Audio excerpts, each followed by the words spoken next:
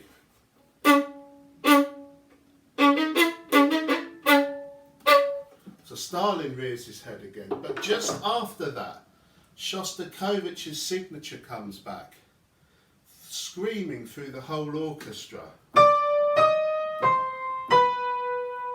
It's almost as if he's saying, look, I'm the one still standing. You're dead, Stalin, I'm still alive. It's an extremely powerful moment in the symphony. And you can't help but thinking that that has got some serious autobiographical importance in that passage of the symphony.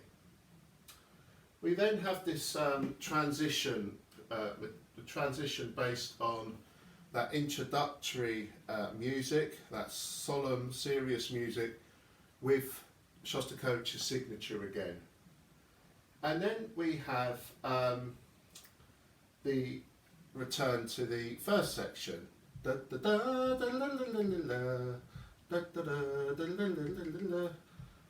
And the music ends with Shostakovich's signature again and a huge rush of jubilation. Perhaps with this movement, Shostakovich is expressing